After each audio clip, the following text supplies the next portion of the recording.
रज़ी साहब ने जो अर्ज की अभी कि पार्लियामेंट के अंदर डायलॉग हो रहा है, अच्छी बात है। मेरे लिए तो यही अच्छी बात है कि चले दोनों फ़रीक़ैन बातें कर रहे हैं और इस चीज़ की जो वो कहते हैं ना कि भनक वो व्लॉगर्स तक या यूट्यूबर्स तक या ट्विटर्स वाले हजरात तक नहीं पहुंच पा रही।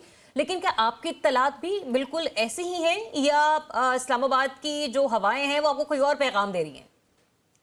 ज़रिया बहुत शुक्रिया। पहली बात तो यह है कि 26 नवंबर के बाद जो पॉलिटिकली नुकसान पहुंचा है पाकिस्तान तहरीक-ए-इंसाफ को, और उससे ज्यादा जो हुकूमत बेनकाब हुई है और जो हुकूमत को हजीमत का सामना करना पड़ा उस सारे वाक़े के बाद, अब दोनों जो पार्टीज है वो ये चाहती हैं कि मुज़ाकरात का अमल आगे बढ़े।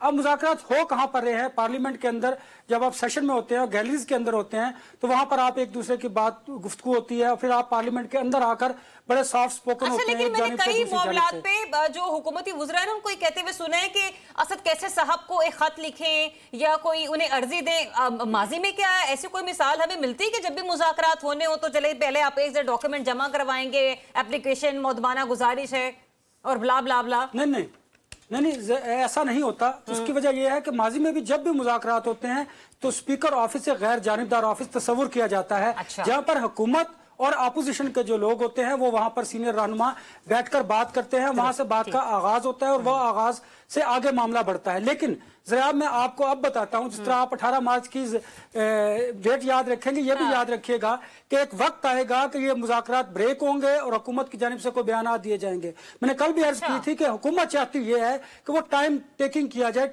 टाइम गेन करे। वो टाइम गेन क्यों करना चाहती है? इसलिए कि अगर मुज़ाकरात कामयाब होते हैं, मामला आगे बढ़ता है, तो इसका नुकसान मुस्लिम लीग नून को ज्यादा होगा, हुकूमत को होगा। तो हुकूमत क्यों कर चाहेगी कि वो मुज़ाकरात कामयाब करे? तो क्या मुस्लिम लीग नून वाले जो है वो कहीं ना कहीं अपना बयानिया बनाने की सेटलमेंट में भी कहीं ना कहीं लगे हुए हैं, जुड़े पड़े हैं कि मुस्तकबिल में क्या बयानिया लेके चलना है हमने? देखिए ना, अब आप देखिए कि पूरा पाकिस्तान, पूरी पॉलिटिकल फोर्सेस और इदारे ये कहते हैं कि इन सियासी कुव्वतों को बैठकर बात करनी चाहिए। हालात का तकाजा 26 नवंबर के बाद भी यही है कि आपने बैठना है। अब इस बैठने के दौरान आप देखिएगा कि मुस्लिम लीग नून जो है वो पीटीआई से हाथ करेगी, जिस तरह का हाथ उन्होंने मौलाना फजल रहमान साहब के साथ किया। 26वीं आईनी तरमीम एक्सेप्ट हुई। आपको याद होगा मैं उस वक्त भी कह रहा था कि मौलाना फजल रहमान साहब आप बताइए ना, वो तो कह रहे हैं दबे लफ्जों, आज भी पार्लियामेंट में उन्होंने कहा कि उसको एक्ट बनना चाहिए था। सदर आसिफ अली जरदारी ने उस पर दस्तखत नहीं किए, जबकि ये सारे मामला तय हो चुके थे। तो लिहाजा ये कैसे मुमकिन है कि पाकिस्तान मुस्लिम लीग नून आगे बढ़कर ये चाहे कि मुज़ाकरात कामयाब होंगे और किसी न किसी सतह पर पहुंचकर वो कह सकेंगे कि हमने मुज़ाकरात कामयाब किए। दूसरी बात देखिए, ये मुज़ाकरात तो वो हैं जो पॉलिटिकल फोर्सेस के दरमियान हो रहे हैं, होने चाहिए।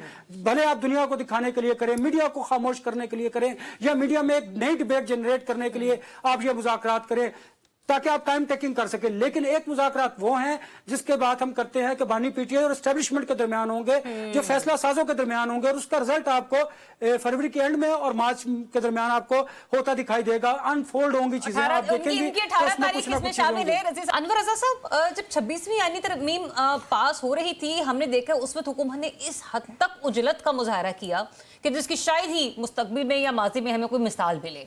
और उन्हीं नकात में से एक एजेंडा जो है ये मौलाना साहब की मदारिस के रजिस्ट्रेशन के मामले के हवाले से भी है।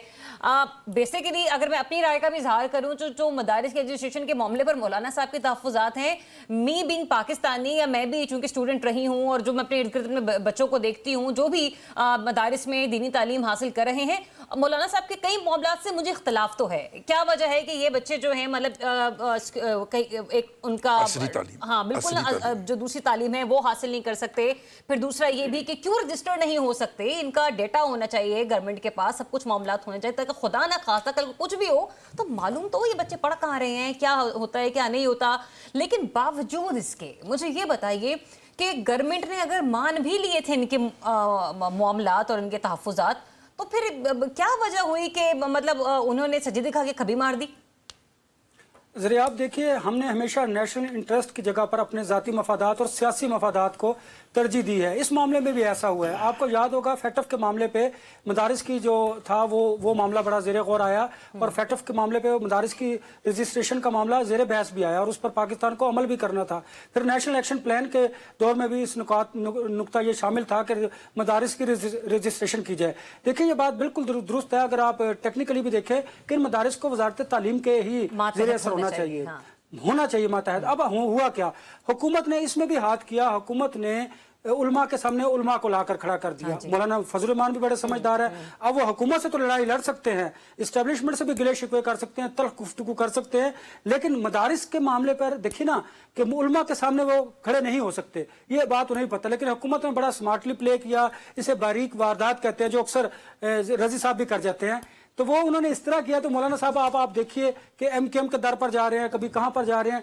लिहाजा इसे देखना चाहिए था मुल्क के मफाद के लिए कि जब आप फैटफ में जाना था, आपने उससे निकलना था। ये तो कितनी आपको इसकी बारीक रजिस्ट्रेशन का अमल वारदात मुकम्मल डाली करना है था। हुकूमत ने अनवर रजा के मौलाना जैसे सियासतदान को एमक्यूएम के पास जाना पड़ गया।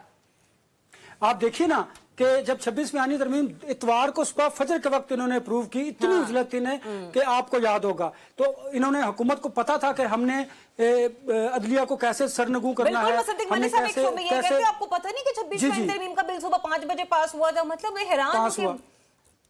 तो आप देखिए ना, जब इन्होंने अपने तमाम जो उसमें अपने इंटरेस्ट की चीजें थी उनको तो अप्रूव किया, लेकिन मौलाना फजल रहमान को लॉलीपॉप दिया और उनके साथ हाथ किया। जब उनकी बारी आई तो उन पर सदर ममलिकत आसिफ अली जरदारी ने बिल को रोक लिया, उस पर दस्तखत नहीं किए, वो कानून नहीं बन सका। अब उस पर खेला जा रहा है। अगर आपको मैं कहूं, आपको याद होगा यूसुफ रजा गिलानी साहब ने नाइट सूट पहना हुआ था और उनकी किसी ने पिक्चर शेयर की थी कि वो बैठे हुए दस्तखत कर रहे हैं। मैं तो ये हैरान हो रही हूँ कि इतनी आधी रात में उन्होंने इतने सारे बिल पास कर दिए, उनको आंखें दिखा के ये देखना पड़ गया कि अच्छा ये मौलाना वाला बिल है। अच्छा आप जरा देखिए, इससे पहले जब मौलाना साहब के पास ये बिल आया था, हुकूमत उससे पहले बहुत कुछ 52 के करीब उनकी शिक्के थी जिनको मंजूर करवाना चाहती थी। वो कट डाउन कर करके, कट साइज करके वो आगे 27 पे या 25 पे एक बिल, ये वो बिल था जो मंजूर हुआ, उसमें ये मदारिस की रजिस्ट्रेशन का मामला भी शामिल था। अच्छा हुआ क्या, हुकूमत ने अपने इंटरेस्ट के लिए और अपने इक़्तिदार को दवाम देने के लिए या खुद को मजबूत करने के लिए तो वो या वो वक्त की जरूरत कहिए उसको, वो तरामीम तो सारी मंजूर होगी, एक्सेप्ट होगी। मौलाना फजल रहमान को एक तरफ रख दिया। अब मौलाना फजल रहमान को किस खूबसूरत तरीके से ब्लैकमेल किया जा रहा है कि ये उलमा भी आपके पैरेलल खड़े हुए हैं और आप भी मौजूद हैं। अब मुझे बताइए, मदारिस के सामने मदारिस के उलमा को खड़ा कर दिया जाए तो वो कैसे, ये एक नई डिबेट शुरू हो जाएगी। मौलाना फजल रहमान जो है वो पॉलिटिकल चीजों को भूलकर मदारिस की रजिस्ट्रेशन की तरफ पड़ जाएंगे और हुकूमत जो कुछ चाहेगी वो कर लेगी। लेकिन अनवर साहब,